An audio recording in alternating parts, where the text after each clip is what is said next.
So this is the second part of my report on Chinese dynasties. So last time I talked about the Confederacy dynasties and then the Imperial dynasties and talked about how it was being set up.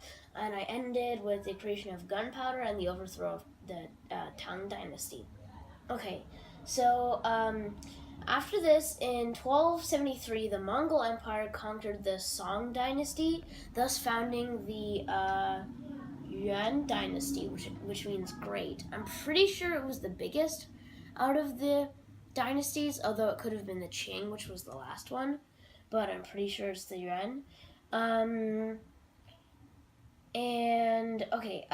Meaning great. Then the Han people, eventually, I forget what year it was. I think it was like in the 1400s, had an uprising that established the Ming dynasty, or I put dynasties because I think there were like a bunch of them all related to one family, but they all had it under one dynasty.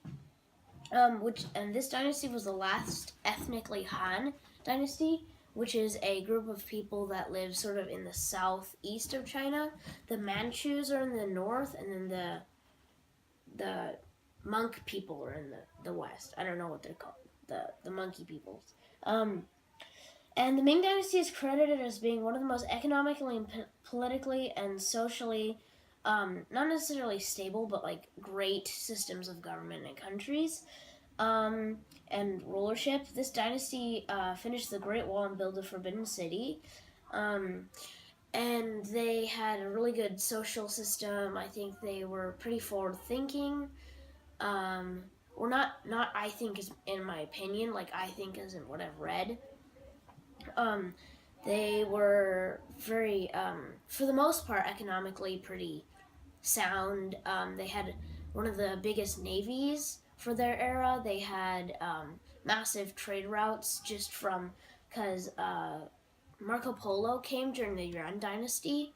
So they had all those trade routes and the Silk Road just forming, and so they did really well with that. But just as there was starting to be famine, and the people in the military were getting really uneasy, a European trade route brought peppers and potatoes. I believe it was Spanish and Italian, and those were apparently like really good for growing in the China area, so that really helped them. Because rice is actually a fairly inefficient crop when there's drought because it requires so much water. And so in 1644, an uprising led by Li Zecheng defeated the Ming and founded the Manchu Qing dynasty, which was the last of the dynasties. Okay, and I did put, it was the biggest of the dynasties land-wise. They were sort of, I think they were pretty big into slavery. Like, they had a very sort of more iron fist way of ruling, yet their, I think their name meant like spring or like new. But in the end, they were overthrown by communist uprisings, and they were fairly shaken by the Second World War, even though they didn't have too much involvement, but the global economy really affected them, and they collapsed, and they formed the Republic of China, which lasted from 1921 to 1949, and that's when the communists took over, forming the modern-day Socialist Republic of China.